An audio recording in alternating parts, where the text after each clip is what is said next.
मैं पूजा शर्मा आप सबका स्वागत करती हूँ आप सबके मनपसंद प्रोग्राम अंत दुखों का में। आप सब जानते हैं कि हम हर बार एक नए टॉपिक के साथ एक नई वीडियो आपके सामने लेके आते हैं।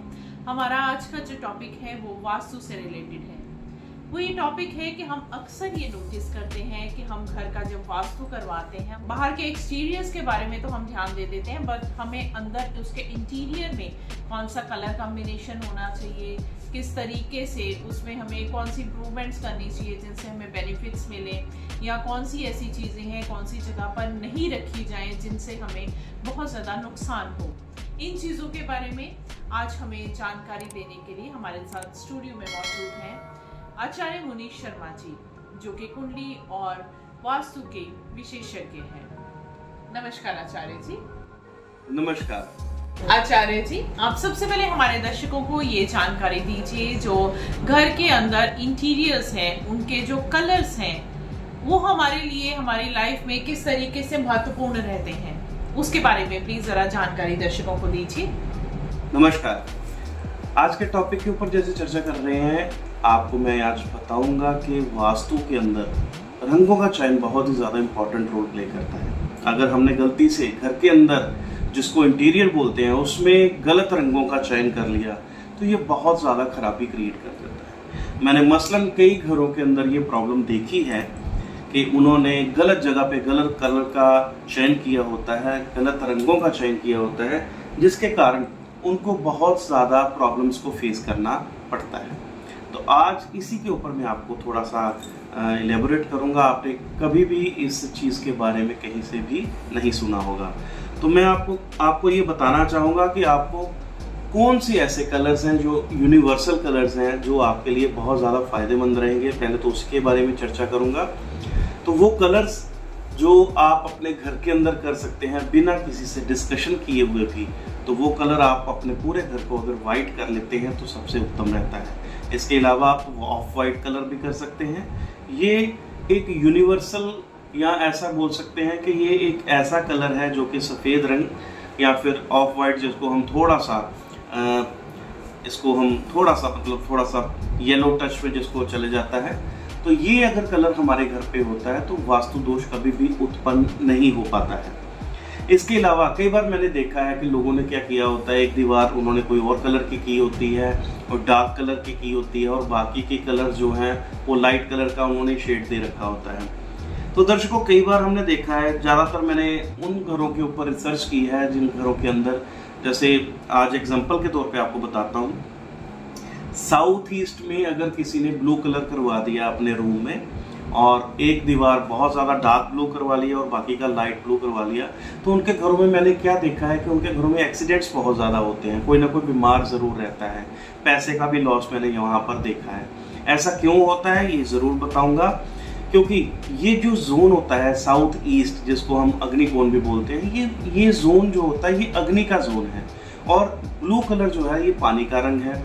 अगर यहाँ पर किसी ना किसी कारण ब्लू कलर हो जाता है तो जो अग्नि है वो कहीं ना कहीं मध्यम हो जाती है या बुझ जाती है, मतलब पानी का उसके ऊपर ज़्यादा इम्पैक्ट आ जाता है। तो उस कंडीशन में घर में बीमारी, हेल्थ इश्यूज, एक्सीडेंट्स या फिर फाइनेंशियल लॉस जो है उनको देखना पड़ता है। इसके अलावा मैं आपको ये भी बता देता हूँ, जिन बच्चों के घरों में ग्रीन कलर हो रखा होता है साउथ वेस्ट में, ठीक है, नृत्य कोण जिसको बोलते हैं, साउथ वेस्ट एरिया में अगर ग्रीन कलर हो जाए तो ये उसके नेचर में, बच्चों की नेचर में भी और बड़ों की नेचर में एक तीक्ष्णता डाल देता है, जिसमें वो लोगों को टीज करना स्टार्ट कर देते हैं। एक चीज़ और देखी है यहाँ पर कि वो क्या करते हैं, वो जब लोगों के साथ बात करते हैं तो वो उनको हमेशा टॉन्ट वे में बात करेंगे, जिसके कारण लोग उनको कम पसंद करते हैं। और यहाँ पर एक प्रॉब्लम और देखी है मैंने कि वहाँ पर लोगों की या बच्चों की शादियाँ होने में भी उनको दिक्कत आती है। तो अगर आपके भी ऐसे एंटी कलर्स वहाँ पर हैं तो उनको चेंज ज़रूर करने की ज़रूरत है आपको। मैंने एक चीज़ और आपको बताना चाहूँगा कि अगर हमारा नॉर्थ एरिया में रेड कलर आ जाता है, मैंने बहुत सारे लोग ऐसे देखे हैं कि नॉर्थ एरिया में रेड कलर के पर्दे लगा देते हैं, या फिर नॉर्थ एरिया में रेड कलर का रूम करवा देते हैं तो उनको चली चलाई नौकरी या फिर उनकी जॉब या फिर उनका बिजनेस वो ठप हो जाता है, तो उसको चेंज करना बहुत ज़्यादा ज़रूरी हो जाता है। वहाँ पर वाइट कलर कर सकते हैं या फिर ब्लू कलर का भी वहाँ पर चयन हो सकता है। तो ये थोड़ी छोटी सी जानकारी आपके लिए शायद महत्वपूर्ण रही होगी।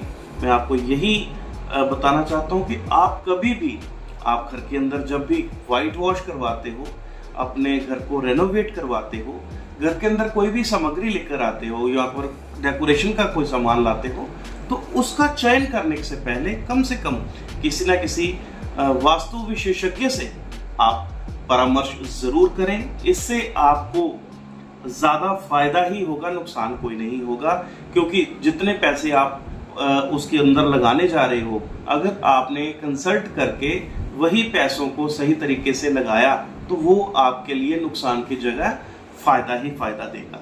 मेरा आपसे ये अनुरोध है कि आप कभी भी घर के अंदर जब भी इंटीरियर का काम करवाने जा रहे हो, वाइट वॉश करवाने जा रहे हो, या घर के अंदर कोई भी मेजर आप कोई आइटम लेके उसको प्लेस करने जा रहे हो, तो आप कंसल्ट जरूर कर लीजिए। इससे आपका फायदा होगा ही होगा। धन्यवाद आचार्य जी।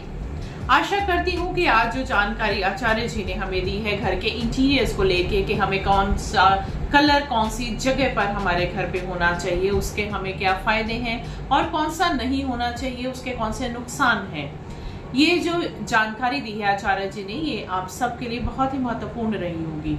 अगले वीडियो में हम नए टॉपिक के साथ फिर आपसे नए वीडियो में मिलेंगे। तब तक के लिए इजाजत दीजिए।